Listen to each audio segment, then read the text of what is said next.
के इस rapid fire के एपिसोड में आज हम बैठे हैं श्री अंजुल मिश्रा जी के साथ। अंशुल मिश्रा जी कॉम्पिटेंट ग्रुप में वीपी की पोस्ट होल्ड करते हैं। बहुत सुलझे हुए और बहुत शालीन व्यक्ति हैं। मार्केट की जो समझ है, जो आर्थिक स्थितियों की जो समझ है, वो बड़ी अच्छी उन पे कमांड रखते हैं। आज हम अंशुल जी से जानेंगे कि इस चुनावी माहौल में उनके क्या बेबाक राय है। तो चलते हैं अंजुल जी के पास। अंजुल जी नमस्कार। नमस्कार आशीष जी, मैं अंजुल मिश्रा, जैसा कि आपने बताया। नमस्कार बरेली वासियों। अंजुल जी, आज हम आपके साथ एक रैपिड फायर हम लोग खेलने जा रहे हैं जी जिसमें हम बेसिकली एक आपकी बेबाक राय हम जानना चाहेंगे जी कि इस चुनावी माहौल को लेके आपका क्या सोचना है और क्या आप समझते हैं कि इस चुनावी माहौल में क्या होना चाहिए। जी तो अंजलि, सबसे पहला सवाल मैं आपसे ही जानना चाहूँगा कि इस चुनावी माहौल में आपको क्या लगता है कि इस बार सरकार बीजेपी की ही रहेगी या परिवर्तन होना संभव है। देखिए आशीष जी, जैसा कि रोज न्यूज़ चैनल पे बहुत सारे सर्वेज आ रहे हैं, लोगों की आप भी राय रख ले रहे हैं, मीडिया हाउसेस भी राय रख रहे हैं। बट व्यक्तिगत अगर मेरी राय पूछी जाए तो मैं जो राष्ट्र की बात पिछले 4-5 सालों से हुई है, हम अगर अपराध की बात करें हमारे शहर में, जहाँ तक मुझे ध्यान है, मैं 42 साल का हो गया, शहर के अंदर कभी डकैती नहीं पड़ी। लेकिन जो बीजेपी से पिछली सरकार थी, 2 डकैतियां ऐसी पड़ी, एक रामपुर गार्डन में जो अजय अग्रवाल जी हैं, कोरल मोटर्स के मालिक, और दूसरे धर्मघाटे पे शाम को 6:30 बजे जो एक नामचीन कॉलेज के मालिक हैं उनके यहाँ। तो ऐसा कभी सुनने में नहीं आया, ना देखने में आया। लेकिन जो पिछले 5 साल में बीजेपी गवर्नमेंट की उपलब्धि है, वो अपराध को नियंत्रण में करना बहुत बड़ी उपलब्धि है। और व्यापारी होने के नाते एक जो सुरक्षा का माहौल होता है, उस सुरक्षा के माहौल में सारी चीज़ें ग्रो करती हैं। तो मेरा मानना है कि सुरक्षा की दृष्टिकोण से अगर देखें तो बीजेपी ने बहुत बेहतर कानून व्यवस्था दी है। तो मतलब आपका मानना ये है कि इन सब चीज़ों के हिसाब से अगर हम देखें तो बीजेपी अपनी सत्ता कायम रखेगी। जी, मुझे 100% उम्मीद है योगी जी पुनः मुख्यमंत्री के पद को सुशोभित करेंगे। जी। अच्छा अंजुल भैया, मैं आपसे एक दूसरी बात पूछना चाहूँगा कि जैसा भी आपने बताया कि पिछली सरकार में 2 डकैतियाँ ऐसी पड़ी जिससे पूरा शहर हिल गया, जी जो कभी नहीं हुआ था। जी अभी आपकी लगभग 42 साल की उम्र हो गई, आपने बहुत सारी सरकारों को आते जाते देखा है। तो सिर्फ इन 2 डकैतियों के सिवाय कुछ ऐसी जो परिवर्तन आपने देखे हों पिछली सरकारों में और इस सरकार में जो आपको बेहतर लगे हो, ऐसे 3 कोई काम आप हमें बताएं। देखिए, बहुत काम है। जैसे आपने मॉडर्न रोड देखी, डेवलपमेंट की अगर हम बात करें, शील चौराहे से लेकर सिलेक्शन पॉइंट चौराहा एक एग्जाम्पल सेट किया हमारे जो मेयर साहब हैं उन्होंने, कि बरेली में विकास इस तरीके से भी हो सकता है। धर्मकांटे चौराहे से लेकर डेला पीर चौराहे तक और स्टेडियम रोड जीता जागता उदाहरण जहाँ पे काम हो रहा है। रामपुर गार्डन में आपने देखा होगा, रामपुर गार्डन में जगह जगह कभी नालियाँ दिखती नहीं थी, इस बार नालियाँ भी बन गई हैं। और जो पानी भरता था, घुटनों घुटनों तक पानी भरता था, और मुझे लगता है वो समस्या भी वहाँ पे जो पॉश एरिया वहाँ से ख़त्म होगी। साथ साथ जो निचला एरिया हमारा हजियापुर का था, वहाँ पे भी सब बेल लगा। तो डेवलपमेंट हो रहा है, डेवलपमेंट दिख रहा है। और आपने कानून व्यवस्था की बात करी कि 2 जो बड़ी डकैतियाँ हैं, उसके अलावा कैसी कानून व्यवस्था थी, तो आप याद कीजिए 2012 में इसी शहर में दंगा कितना भयंकर हुआ था। बरेली 47 दिन तक, बरेली की आर्थिक व्यवस्था पर गहरी चोटी, 47 दिन तक हम लोगों ने कर्फ्यू झेला। तो अभी 10 साल में आप देखिए ना बरेली कहाँ खड़ा है। अगर हम पिछले 5 साल का डेवलपमेंट देखें और उससे पिछले 5 साल का डेवलपमेंट देखें, तो बरेली ने, मैं समझता हूँ, करीब 100-125 गुना तेज़ी से वृद्धि की डेवलपमेंट के नाम पे। आप IVRI का पुल देख लीजिए, हार्टमैन ओवरब्रिज देख लीजिए, कुदेशिया ब्रिज देख लीजिए, लाल फाटक का देख लीजिए, सैटेलाइट पुल देख लीजिए, 1.5-2 साल में बन गया।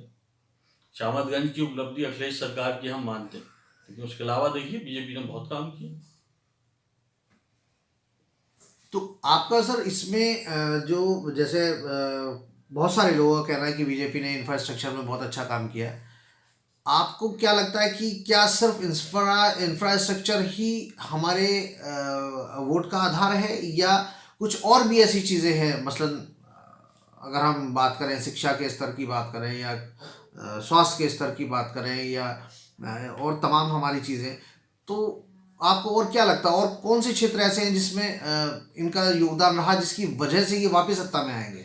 देखिए आशीष भाई, मेरा मानना है कि इंफ्रास्ट्रक्चर एक बहुत बड़ी फील्ड है। हम लोग हाउसिंग इंडस्ट्री को बिलोंग करते हैं और हमारे रियल एस्टेट इंडस्ट्रीज के ऊपर 260 इंडस्ट्रियाँ बेस करती हैं। Hardware, paint, sanitary, raw material में सरिया, सीमेंट, रेता, बजरी हो गया। इसके साथ साथ जैसे आप देखते हो एक कील भी लगती है, एक दरवाजा भी लगता है। तो बहुत सारी इंडस्ट्रियाँ रियल एस्टेट पे बेस होती हैं, ऐसी इंफ्रास्ट्रक्चर पे बेस्ड होती हैं। जब एक सड़क बनती है, एक पुल बनता है, तो बहुत सारे जो दिहाड़ी के मजदूर हैं उन्हें रोजगार मिलता है, ठेकेदारों को रोजगार मिलता है, एक इकनॉमी चल पड़ती है उसके पैरेलल।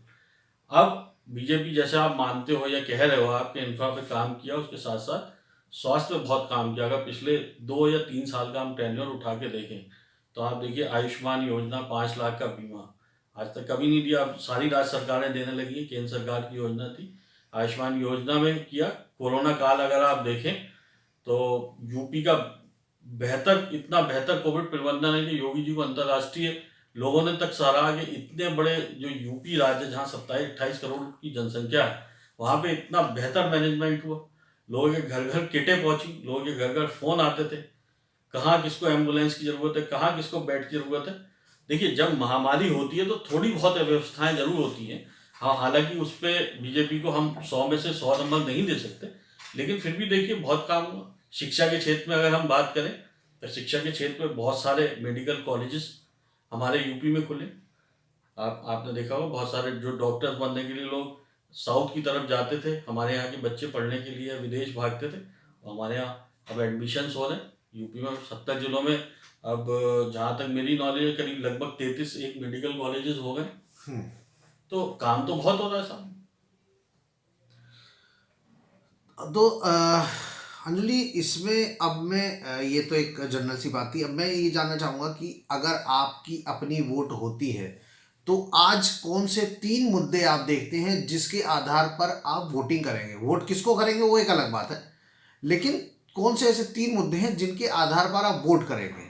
देखिए, मेरा सबसे पहला वोट जो जिसको भी मैं दूंगा, एक तो मैं ये देखूंगा कि वो सरकार हमारे देश के लिए कितनी उपयोगी है, हमारे लिए कितना उपयोगी है, हमें सुरक्षा दे पा रही है या नहीं दे पा रही है। दूसरे देखिए, एक सरकार का काम होता है समाज का, सोसाइटी का विकास।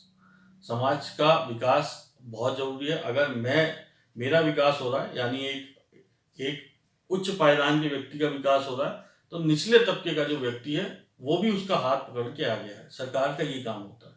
ऐसा नहीं है कि अमीर अमीर बनता जा रहा है, गरीब गरीब होता जा रहा है। तो समाज का विकास होना बहुत जरूरी है, और मुझे ऐसा लगता है जो सरकार समाज का विकास करे, जिसमें निचले तबके, निचले पायदान के लोगों का भी विकास हो, वो बहुत जरूरी है। मैं ये 2-3 मुद्दों पर वोट दूंगा।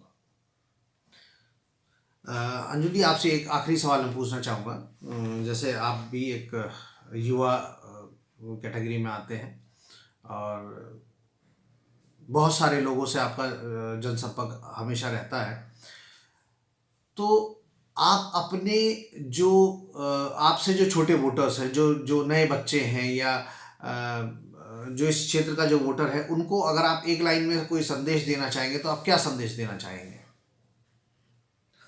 देखिए, मैं जो आज के युवा हैं वो बेसिकली रोजगार के बारे में ज़्यादा बात करते हैं, और बहुत ज़रूरी है कि जीवन भर जो एक संघर्ष बच्चा करता है, पढ़ता है, 12th पास करता है, तो मैं यही चाहूँगा कि देखिए, रोजगार का एक सिलसिला जो बच्चे चाहते हैं उन्हें मिलना भी चाहिए। गवर्नमेंट की प्राथमिकता भी होती है, लेकिन देखिए बहुत सारी जो बेरोजगारी है वो ये भी एक रीज़न है कि लोग चाहते हैं कि हमने भाई M.Com कर लिया, B.Com कर लिया, BA कर लिया, B.Tech कर लिया, उसके बाद हमें रोजगार मिल जाए, और ये सरकार की जिम्मेदारी है, ऐसा उनका मानना। लेकिन मुझे लगता है कि शिक्षा में भी अभी भी एक अभूतपूर्व परिवर्तन की ज़रूरत है। जैसे वियतनाम है या और जो दूसरे देश हैं जहाँ पे वोकेशनल एजुकेशन शुरू हो जाती है 12th के बाद। हमारे यहाँ भी IIT है, ITI है, बहुत सारे GTI वगैरह चल रहे हैं, लेकिन वो कामयाब नहीं हो पाते। कामयाब इसलिए नहीं हो पाते क्योंकि हम उसको कॉर्पोरेट से नहीं जोड़ते। तो अब जैसे MBA करता है आदमी, तो MBA करता है तो एक बहुत लेवल जब उसका एक बीकॉम बीबीए करता है, फिर एमबीए करता है, फिर वो कहीं जाके जॉब में आता है। तो मुझे ऐसा लगता है 12th प्लस जिस भी क्षेत्र में बच्चा जाना चाहे उसको वहाँ की टेक्निकल एजुकेशन अगले 4 साल के लिए दे के उसको कहीं ना कहीं जॉब के साथ जोड़ा जाए। तो मेरा ऐसा मानना है कि उन युवाओं को अगर रोजगार चाहिए तो उन्हें स्किलफुल होना पड़ेगा, और वो 12th के बाद से ही अपनी अगर प्रिपरेशन करेंगे, स्किल्स को अपने साथ में जोड़ेंगे, तो अगले 4 या 5 साल में 100% अपने आप को सिद्ध करेंगे जिस इंडस्ट्री में। जी, जैसा आशीष भाई आपने पूछा युवाओं को क्या संदेश है, मेरा यही संदेश है कि उस दिन जो 14 फरवरी हमारे यहाँ मतदान का दिन है, उस दिन जितने भी हमारे युवक हैं या जितने भी नौजवान साथी हैं हमारे जिनका वोट बना है इस साल या आगे, जो वोट जरूर डालें और अपने वोट का दान पहले करें, बाकी जलपान बाद में करें। तो यही मेरा संदेश है। अंजुल जी, आप हमारे साथ रैपिड फायर में आए, आपका बहुत बहुत धन्यवाद। धन्यवाद आशीष।